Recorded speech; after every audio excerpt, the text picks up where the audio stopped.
MBA को एक job guaranteed course माने या शुरुआत एक चुनौतियों से भरे करियर की। बहरहाल आम राय बन चुकी है, ग्रेजुएशन किसी भी फील्ड में हो, लाइफ की नैया तो एमबीए ही पार लगाएगा। पर क्या एमबीए की डिग्री ही काफी है? और कितना रोल है आपके बैकग्राउंड, स्किल्स और पर्सनालिटी का?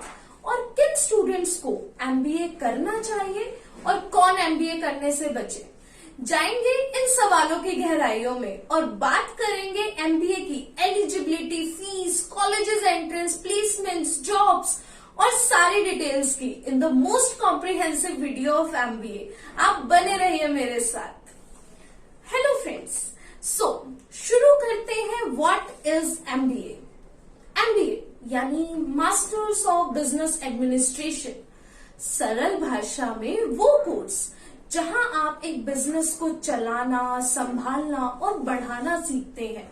जबरदस्त सब्जेक्ट्स आपको बखूबी तैयार करते हैं बिजनेस मैनेजमेंट की पेचीदगियों को हैंडल करने के लिए। बाकी कोर्सेज से अलग एमबीए एक बहुत ही रियल लाइफ और प्रैक्टिकल कोर्स है। अगर आप अच्छे कॉलेज से करते हैं तो केस स्टडी बेस्ड पढ़ाई होती है, जहां आपको इंडस्ट्री के रियल एक्सपीरियंस से अवगत कराया जाता है और आपको उस सिचुएशन में एनालिसिस करना होता है। बेहद मजेदार, चैलेंजिंग और हाई प्रेशर कोर्स है एमबीए, जो आपको कॉर्पोरेट लाइफ के लिए रेडी करता है। इसमें काफी फील्ड्स भी हैं, जैसे बैंकिंग, रिटेल मार्केटिंग एटसेट्रा। आप जिस भी फील्ड में इंटरेस्टेड है आप उसमें एमबीए कर सकते हैं। अब बात करते हैं इसकी एलिजिबिलिटी की। अगर आप एमबीए करना चाहते हैं तो सबसे पहले आपकी ग्रेजुएशन कम से कम 50% से किसी रिकॉग्नाइज्ड यूनिवर्सिटी से क्लियर होनी चाहिए। साथ ही टॉप यूनिवर्सिटीज में एडमिशन के लिए एंट्रेंस एग्जाम्स के साथ आपको personality assessment round, written ability test and personal interview जैसे पड़ाव भी पार करने होते हैं। एमबीए के लिए बहुत से एंट्रेंस एग्जाम्स है, जैसे CAT, GMAT, XAT, SNAP etcetera. लेकिन इनमें से CAT, that is common admission test, एक ऐसा एंट्रेंस है जिसे क्लियर करने से देश की अधिकतर यूनिवर्सिटीज का एडमिशन के दरवाजे आपके लिए खुल जाते हैं। तो मेरा आपके लिए यही सुझाव रहेगा कि आप कैट जरूर अपीयर करें। साथ ही अपने आप को जीडी और पीआई जैसे राउंड्स के लिए भी प्रिपेयर रखें। अब चलते हैं एमबीए की ड्यूरेशन की तरफ। तो एमबीए अगर आप फुल टाइम करते हैं तो एमबीए का ड्यूरेशन 2 साल है, यानी कि 4 सेमेस्टर्स में आपका कोर्स कंप्लीट हो जाता है।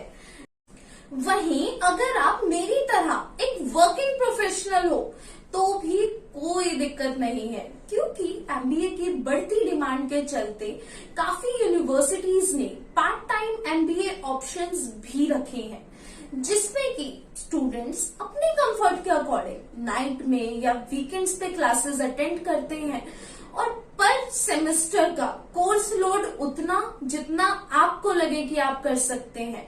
Not just this, there are many online options available as well. अब बात करते हैं एमबीए में सब्जेक्ट्स क्या है। तो वैसे तो एमबीए में इन टोटल हम 11 कोर सब्जेक्ट्स पढ़ते हैं, लेकिन इसके साथ साथ एमबीए में इलेक्टिव्स बहुत है, जैसे marketing, HR management, business planning, entrepreneurship and और भी बहुत कुछ। लेकिन इसमें से अगर हम बात करें कोर सिलेबस की, तो उसमें काफी चीजें आती हैं, जैसे ऑर्गेनाइजेशनल बिहेवियर। इसमें हम सीखते हैं how to analyse the mindset of an individual. सरल भाषा में एक इंसान एक ऑर्गेनाइजेशन में किस तरीके से सोचता है, काम करता है, साथ ही कैसे एक सिचुएशन को हैंडल करता है। मार्केटिंग सिंपल सी चीज है बॉस, जो दिखता है वही बिकता है। तो बिना मार्केटिंग के ये जालिम मार्केट कोई कंपनी भला कैसे सरवाइव करे? आफ्टर ऑल हर चीज में हम भी तो ब्रांड ही ट्रस्ट करते हैं। Principles of management, basically these are the broad guidelines for decision making and behavior। सरल भाषा में कंपनी के अंदर किसी सिचुएशन में कैसे रिएक्ट करना है, ये हम सीखते हैं। वैसे तो एमबीए में ढेर सारे स्पेशलाइजेशंस अवेलेबल हैं, जैसे finance, marketing, HR, international business और भी बहुत कुछ। लेकिन मैं यही सजेस्ट करूंगी, अगर आपने बीबीए के बाद एमबीए का फैसला किया है और आप श्योर हो कि आपको किस फील्ड में जाना है, तो ही एमबीए स्पेशलाइजेशन करें। लेकिन अगर ऐसा नहीं है तो आप जनरल एमबीए के लिए प्रोसीड करो। फर्स्ट ईयर में पहले सारे सब्जेक्ट्स को समझो, एनालाइज करो एंड फिर नेक्स्ट ईयर में सब्जेक्ट्स चूज करो। अब अगर बात करें टॉप कॉलेजेस की, तो वैसे तो इंडिया में 5000 प्लस कॉलेजेस हैं जो एमबीए ऑफर करते हैं, लेकिन इनमें से IIMs are just the best. बाकी कॉलेजेस की रैंकिंग के लिए डिस्क्रिप्शन बॉक्स में एक और वीडियो का लिंक है, आप वो देख सकते हैं। फीस स्ट्रक्चर की बात की जाए तो एमबीए की फीस 50,000 से शुरू होकर 10 लाख तक जाती है। डिपेंड करता है कॉलेज कौन सा है, कैसी सुविधाएं दे रहा है और किससे एफिलिएटेड है, और हाँ, प्लेसमेंट्स कैसी हैं। हॉस्पिटल से हॉस्पिटैलिटी तक हर जगह एमबीए का बोलबाला है। बैंकिंग हो या आईटी, एमबीए चाहिए ही चाहिए। एमबीए के बाद जो आपको पोजीशंस मिलती हैं वो है brand manager, marketing manager, credit analyst, cash manager, recruitment etcetera.